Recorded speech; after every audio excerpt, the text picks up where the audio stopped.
The first Mafia game is still one of my all-time favorites. So when 2K announced that they were remaking the first game, I was super excited.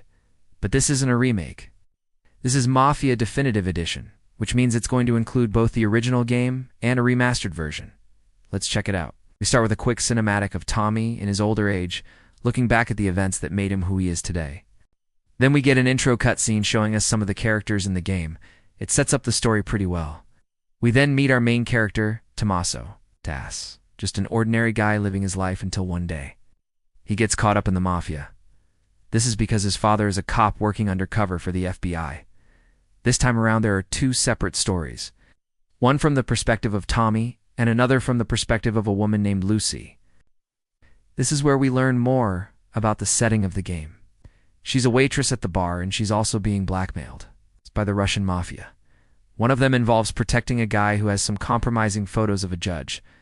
After successfully completing these smaller jobs, we move on to bigger and better things.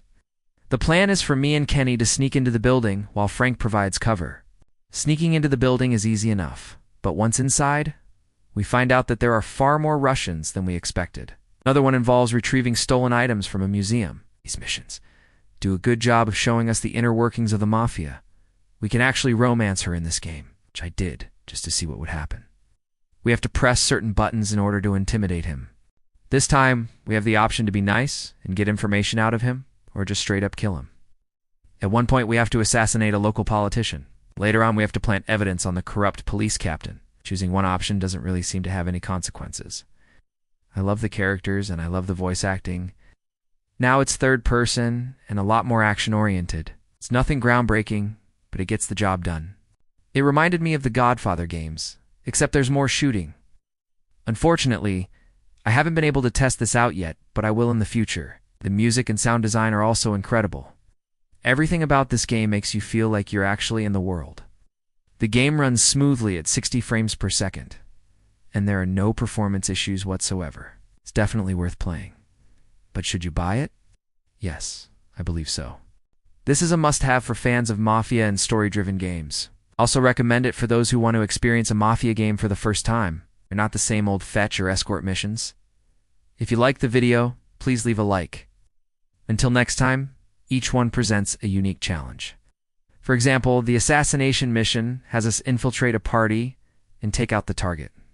It's a fun mission with lots of opportunities for creative problem solving. If we do it right, he'll confess and we can kill him. They have tons of detail and realistic facial features. However, everything else looks terrible. Buildings and streets are very low poly, and the textures are pretty bad as well. Okay, if we mess up, he might escape or even tell us the truth. It's actually quite unsettling.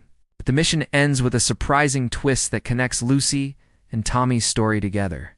In this era, the Mafia was becoming more organized and powerful. They were even starting to get into politics. These two stories take place at the same time, but we don't know how or if they connect until later in the game. Once outside, we find Frank and the other member of the family. We get into a huge shootout with the Russians. This is the most intense firefight I've ever been in. The Allies keep getting downed. You have to move from cover to cover, taking out the Russians one by one. Things go south really quickly when we get jumped by some Russians. To be honest, I didn't expect such an early fight, but it's executed very well. There's a lot of action going on, and it really keeps you on your toes. One day his dad gets killed, and now Tommy takes over his position in the Italian Mafia. From here on out, Tommy will work his way up in the ranks to take down the Russian Mafia. Mafia games are known for their great stories, and the voice acting is top-notch. For example, in this next mission, we're tasked with killing Lucy's brother. See, he knows too much about the Russian Mafia. In order to protect himself, he's willing to name names. But there's a problem. The boss doesn't want to risk it. He wants to make sure that he's not lying. The first mission is called Payback, where we meet some of the other members of the family. We have Frank, who's our driver. He's the funny guy who always has something to say. Then there's Kenny, who's kind of like the son of the family. He's got that classic mobster look. His animations and facial expressions also sell the character. Well, the opening cinematic showed us that the game is set in the 1950s. And finally, there's Paul, who seems to be a bit older than the rest of them. The mission starts off pretty simple. You have to go to this apartment building and collect money that somebody owes the family. After the ambush, we get some new characters, namely Don Salieri, the head of the family.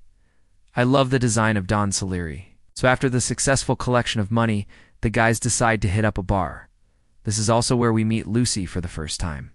The next few missions revolve around doing favors for members of the family. They also introduce us to some more characters, including the beautiful Gina, who becomes another potential love interest. The next mission involves rescuing one of the members of the family who got captured by the Russians. Now we have to fight our way through the entire building, which was quite challenging on the normal difficulty. Things get even crazier when we reach the garage. A bunch of cars chase us down the street. Eventually we lose them and regroup. Going forward, we're going to have to make some tough decisions that will affect the story. It's up to us to interrogate Lucy's brother. This interrogation plays out like a quick-time event. Later in the game, we have to interrogate another guy. As the game progresses, the stakes become higher, and the missions become more difficult. Now, these missions do a good job of keeping things fresh. The further I got into the game, the more I liked it. The story is amazing. But this is a Mafia game, so let's talk about the combat. Combat is a lot different from the original game. There are also quite a few driving missions. They aren't my favorite, but they aren't bad either. All in all, the combat is solid. If you want to play as the Russians instead, there is a separate campaign from their perspective. Now the graphics are a mixed bag for me. The character models look amazing. On top of that, the game crashed several times during my playthrough. Now I understand that this is a remastered game, but I think it could have been better. Now if we take a look at the performance, things are looking much better.